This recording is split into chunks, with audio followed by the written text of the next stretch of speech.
आप सब भगवत नाम संकीर्तन, भगवत लीलाओं के माध्यम से, भक्तों के माध्यम से भगवान के भिन्न भिन्न स्वरूपों का आनंद ले रहे थे। भगवान ने ये जो भूमंडल पे हम सबको भेजा है, उसके पीछे एक ही उद्देश्य है। बहुत से लोगों के मन में विचार होता है कि परमात्मा ने इस सृष्टि का सृजन क्यों किया। हम सब ने इस संसार को दुखालय बना रखा है। परमात्मा ने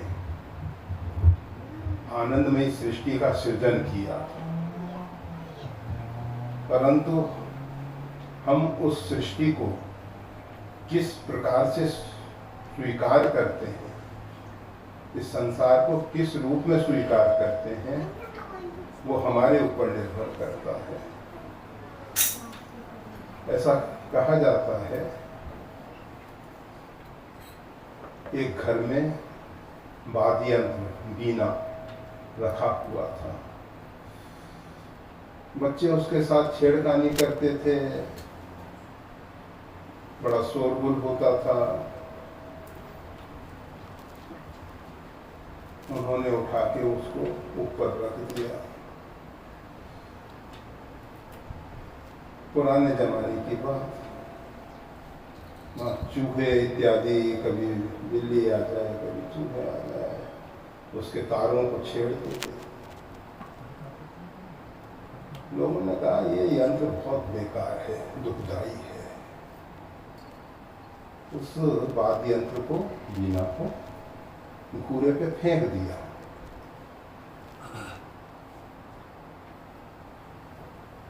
एक दिन भगवान का कोई प्रेमी भक्त, संगीतकार, गायक उधर से निकला और उसने उस वीणा को उठाया। वीणा को उठा के उसके तार सही किए और जब उसने गीत गाने शुरू किए, भीड़ इकट्ठी हो गई और सब लोग मंत्रमुग्ध होके श्रवण कर रहे थे, उसका आनंद ले रहे थे। उस परिवार के लोग भी वहां पहुंचे जिन्होंने उस वीणा को बाहर फेंक दिया था। उन्होंने देखा, अरे ये तो वही वाद्य यंत्र है जिसको हमने दुख और अशांति का स्वरूप मान के फेंका था।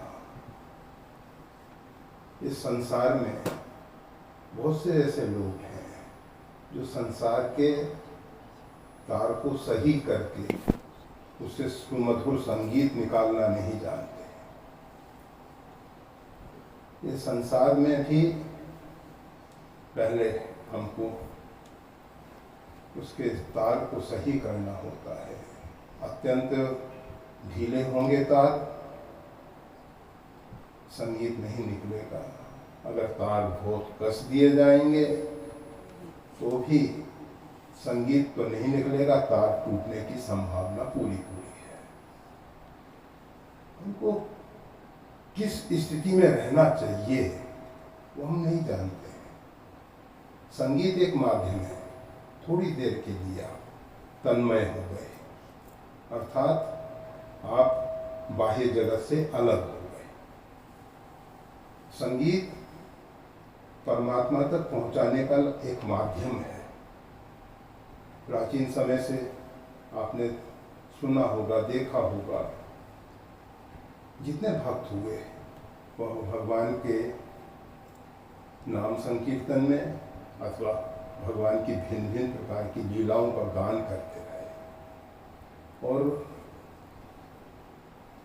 श्रीमद् भागवत में आता है, भक्ति, नवदा भक्ति में श्रवणम कीर्तनम, ये जो भगवान की कीर्ति का गान है, भगवान की लीलाओं का गान है, भक्तों का जो एक अंदर का आनंद है, वो जब उभरता है, कोई उसके लिए उसके पास शब्द नहीं होते हैं, तो जो पुराने भक्तों ने गीत गाए हैं उनको हम दोहराते हैं। और आपको शायद मालूम होगा, गीत गोविंद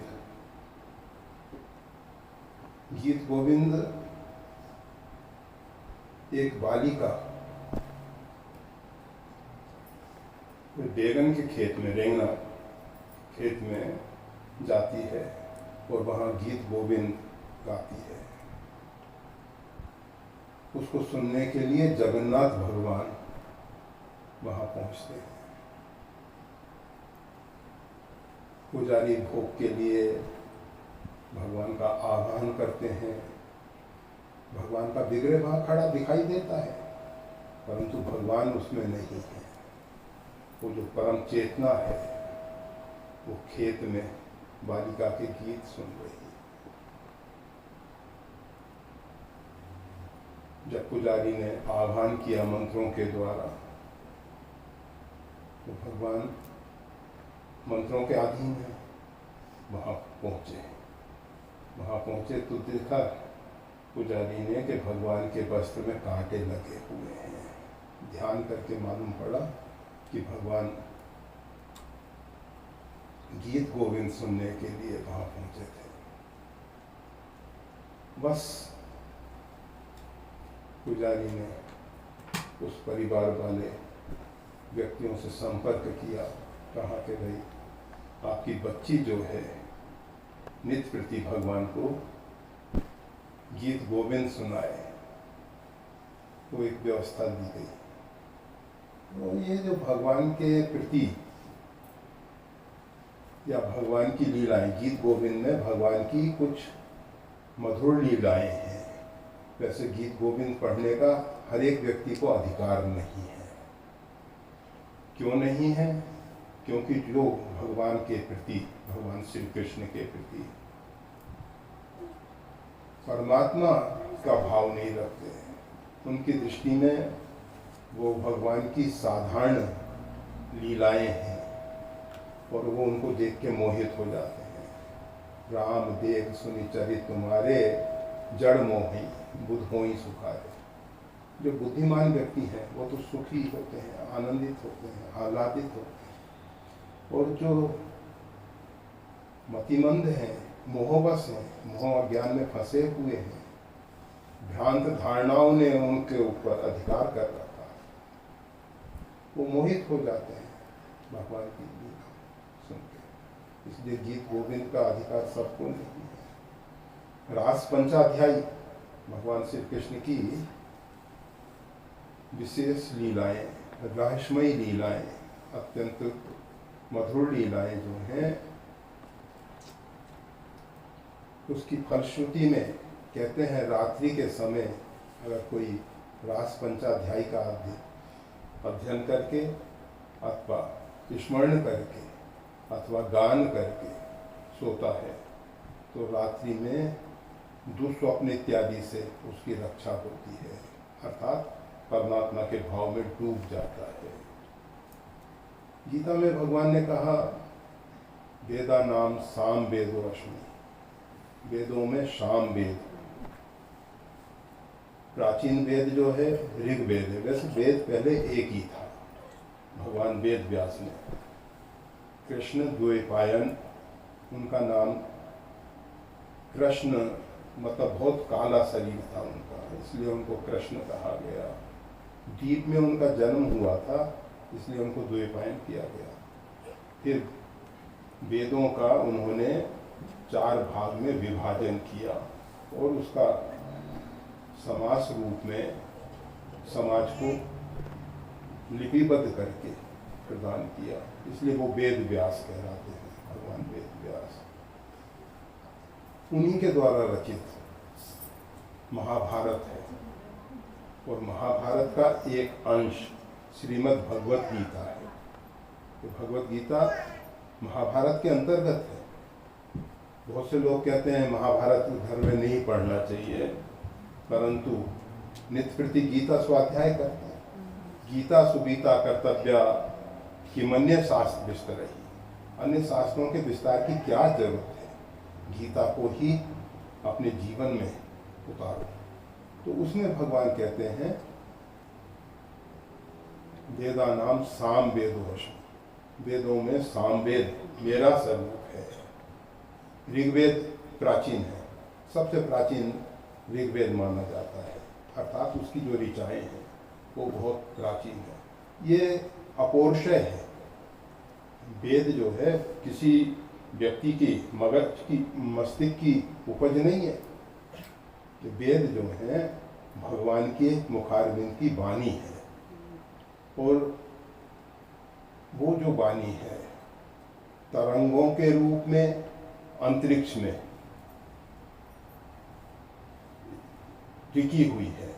जब कोई ऋषि साधना काल में उस स्तर तक पहुंचता है तो वो वैदिक ऋचाएं जो हैं प्रकट हो जाती हैं, अर्थात दिखाई देती हैं। वो दृष्टा कहलाता है। हमारे वेद के ऋषि जो हैं दृष्टा कहलाते हैं। उसमें आजकल लोगों ने तो बहुत भ्रांत धारणाएं फैला दी हैं कि वेद का अधिकार महिलाओं को नहीं है, अमुक को नहीं है, अमुक को नहीं है। परंतु 26 महिलाएं वेद की दृष्टा ऋषि हैं। पर समाज जैसा है, जो भी है जैसा भी है, ठीक है। तो सामवेद को ही भगवान ने अपना स्वरूप क्यों कहा? अन्य वेदों को ऋग्वेद है, अथर्ववेद है, यजुर्वेद है, उनको क्यों नहीं कहा? सामवेद को ही क्यों कहा मेरा स्वरूप है? सामवेद गाया जाता है। तो ये जो संगीत है ये परमात्मा तक पहुंचाने का एक माध्यम है। जब हम उसमें तन्मय होते हैं, तल्लीन होते हैं, हम बाह्य जगत से अलग हट जाते हैं। वैसे प्रत्येक व्यक्ति रात्रि में सोते समय जब प्रगाढ़ नींद में होता है तो उसको नहीं मालूम होता है कि हम किस राष्ट्र में हैं, किस स्टेट में हैं, किस नगर में हैं, किस गांव में हैं, किस घर में हैं। यहाँ तक कि उसके नज़दीक जो सो रहा है उसका भी उसको बोध नहीं होता है। मौसम ठंडा है, गर्म है, उसका भी बोध। उसके मन बुद्धि पूर्ण रूप से शांत होते हैं। उस समय उसको परमात्मा का सानिध्य मिलता है। सुषुप्ति में हृदय रूपी गुहा में जीवात्मा और परमात्मा प्रत्यक्ष रहता है, और जीवात्मा उस परमात्मा का सानिध्य पाके एक विशेष प्रकार की ऊर्जा प्राप्त करता है। और जब प्रातः काल उठता है, आज बहुत अच्छी नींद आई, मन प्रसन्न है, उसका चित्त प्रसन्न है। जिस दिन प्रगाढ़ नींद नहीं आती है उस दिन शरीर बेकार दिखाई देता है, आदमी सो नहीं पाए, सही नींद नहीं आ पाई। प्रगाढ़ नींद में जो सुषुप्ति में परमात्मा का सानिध्य मिलता है, उससे उसको स्फूर्ति मिलती है, उमंग मिलती है, उत्साह होता है।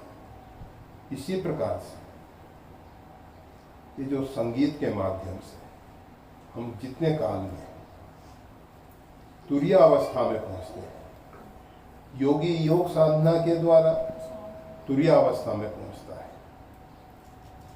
ये जो तुरीय अवस्था है, जागृत में सुषुप्ति वाली स्थिति पैदा होता है। जब हम जागे हुए हैं और उस स्थिति में जो सुषुप्ति में हम प्रवेश करते हैं, वो स्थिति पा लेते हैं, उसको कहते हैं तुरीय अवस्था। वैसे वो परमात्मा तो तुर्यातीत है और तुर्या से भी परे है, परंतु उसका सानिध्य का जो आनंद है वो तुरीय अवस्था में प्राप्त हो जाता है।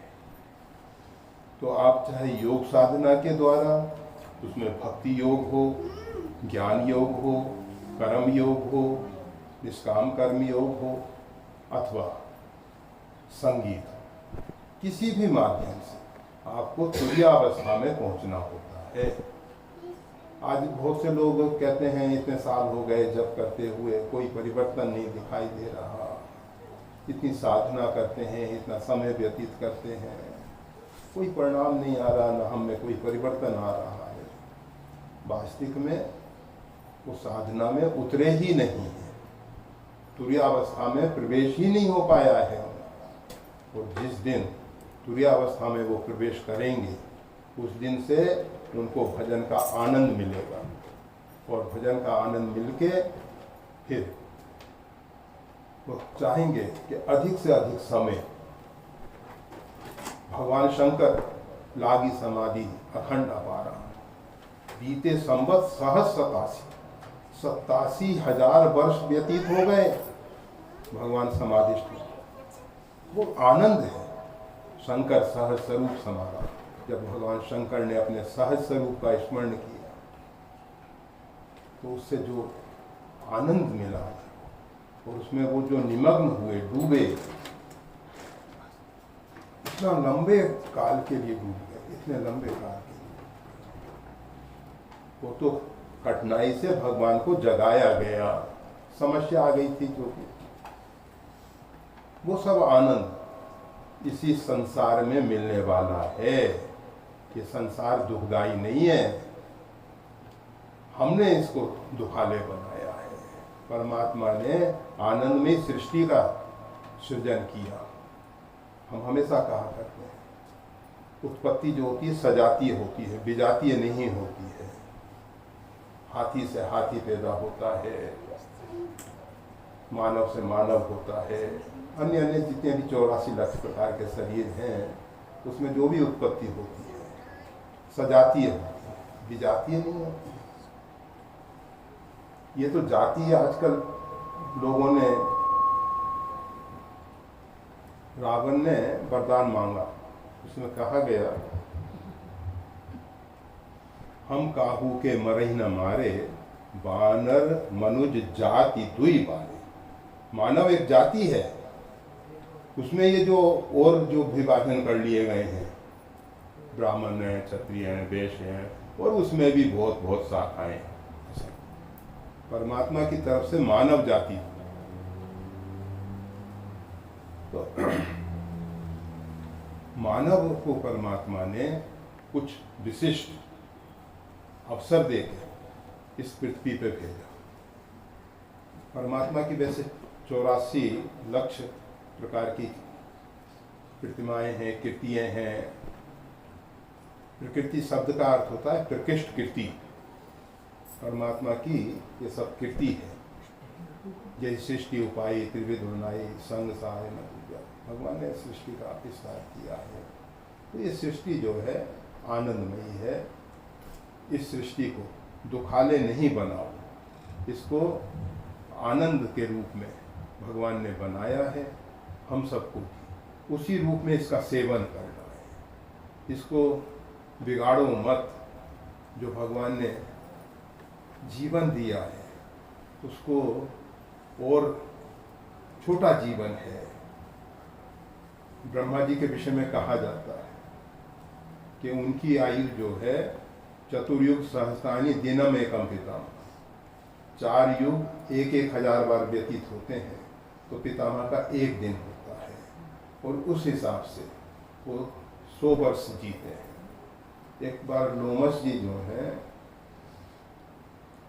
इंद्र के सामने से निकल रहे थे, उनके बगल में उनका आसन गोल करके वृक्षार्म इत्यादि रखा हुआ था। इंद्र उस समय विश्वकर्मा से अपने महल का विस्तार करवा रहा था। विश्वकर्मा परेशान, रोज नई नई, इसमें ये सुधार करो, इसमें ये सुधार करो, इसमें ये सुधार करो। विश्वकर्मा परेशान, कार्य तो बहुत जल्दी कर देते। लोमस जी को देख के इंद्र ने चरणों में वंदन किया, दंडवत प्रणाम किया। कहा भगवान आप अभी कहाँ पधार रहे हैं? अगर कृपा करें तो कुछ समय यहाँ विश्राम ले लें।